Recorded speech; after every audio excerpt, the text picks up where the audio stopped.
வாழ்க வையகம், வாழ்க வையகம், வாழ்க வளமுடன். குரு வாழ்க, குருவே துணை. அருள்நிதி பேராசிரியர் அன்பழகன் திருவண்ணாமலை. அனைத்து அன்புள்ளங்களுக்கும் வாழ்க வளமுடன். குருவின் நினைவில் நின்று குருவினது ஒரு பாடலை நாம் சிந்திக்கலாம். உலக சமாதானம் புத்தகத்தில் குரு அவர்கள் எழுதியிருக்கக்கூடிய இக்கவியை நாம் சிந்திப்போம். கவி எண் 54. மனிதனுக்கு தேவையானவை என்ற தலைப்பிலே குரு தந்திருக்கக்கூடிய இக்கவியை நாம் சிந்திப்போம். மனிதனுக்கு உணவு, உடை, வீடு வேண்டும். மற்றவர்கள் கருத்தறிய மொழியும் வேண்டும். இனியும் ஒருவர் உற்ற வயதடைந்தார். ஏற்றதோர் வாழ்க்கைக்கோர் துணையும் வேண்டும். தனிமனிதன் சக்திகளை ஒழுங்கு செய்து சகல விதமாம் வாழ்க்கை வசதியெல்லாம்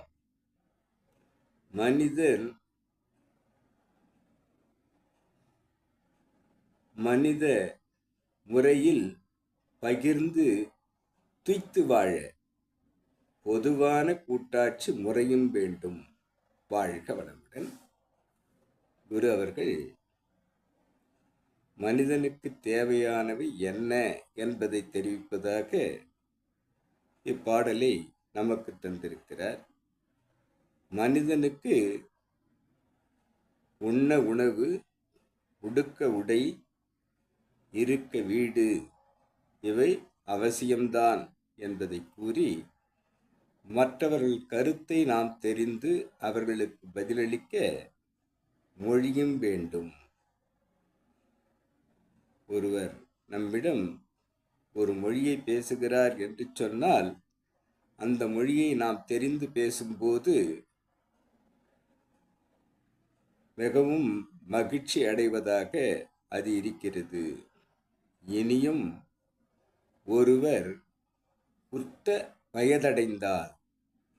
பருவம் வந்த பிறகு அவர்கள் ஒருவருக்கு ஒருவர் என்பதாக ஏற்றபடி பண்பாட்டின் அடிப்படையில் வாழ்க்கை செய்வதற்கு ஒரு துணையை நாம் தேடிக்கொள்ளத்தான் வேண்டும். அதுதான் இல்லறம், அதுதான் நல்லறம் என்று குறிப்பிடுகிறார்.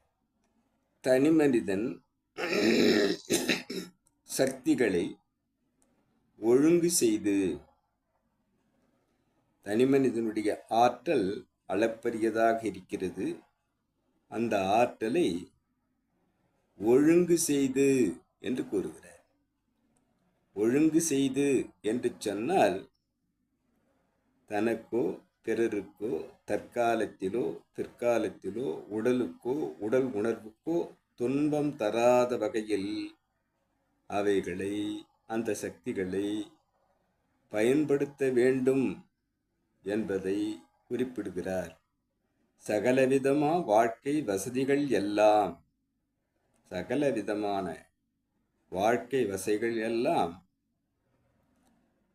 இயற்கையை உருமாற்றி, தரம் மாற்றி, நமக்கு உகந்ததாக மாற்றி, அதை துய்க்கவும் ரசிக்கவும் அனைத்து வசதிகளையும் நாம் ஏற்படுத்தி கொள்ள வேண்டும். புனித முறையில் பகிர்ந்து துய்த்து வாழ, தானும் வாழ்ந்து பிறரையும் வாழ வைப்பதாக, அனைவரையும் அரவணைத்து செல்வதாக, ஒத்தும் உதவியும் செல்வதாக, ஏற்பு திறனை நமக்குள் ஏற்படுத்தி கொள்வதாக, அனைத்து உயிர் ஜீவன்களுமே இறைநே பிரதிகள்தான். ஒரு ஜீவன் ஒரு ஜீவனுக்கு துன்பம் இழைக்கலாகாது என்பதை கருத்தில் கொள்ள வேண்டும் என்பதை கூறி, மனித புனித முறையில் பகிர்ந்து துய்த்து, புனித முறையில் பகிர்ந்து துய்த்து என்று குறிப்பிடுகிறார். ஆக புனிதம் கெடாத வகையில் அன்பும் கருணையுமாக அனைவரையும் அரவணைத்துச் சென்று இந்த உலகத்தில் வாழ வேண்டும். அவ்வாறு வாழும் அந்த வாழ்க்கையில் பொதுவான கூட்டாட்சி முறையும் வேண்டும். மக்களால் மக்களே தேர்ந்தெடுத்து மக்கள் பிரதிநிதியாக மனிதத்தன்மை உள்ளவராக தெய்வீகத்தை ஏற்பவராக அந்த தெய்வீகத்தின் பிரதிநிதியாக இருப்பவர்களாக ஆட்சியில் அமர்வது பொதுவான கூட்டாட்சி முறையாக இருக்கும் என்பதை குறிப்பிடும் குரு, மனிதனுக்கு தேவையானவைகள் இவைகள்தான். இவைகளை அந்த தெய்வீகத்தன்மையில் மலர்த்தினால் உலகம் முழுவதும் தெய்வீகமாக இருக்கும். உலகம் அமைதி பெற்று அந்த அமைதி பெற்ற பூங்காவாக அது குலுங்கும், செழிக்கும். எவ்வாறு மனித தேவைகளை நாம் பூர்த்தி செய்வது சிறப்பு என்று கூறும் குருவினுடைய கவியை இன்றைக்கு நாம் சிந்திக்கலாம்.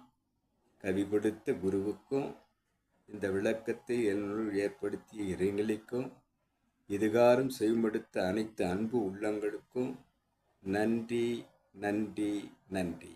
வாழ்க வளமுடன் என வாழ்த்தி நிறைவு செய்கிறேன். வாழ்க வளமுடன்.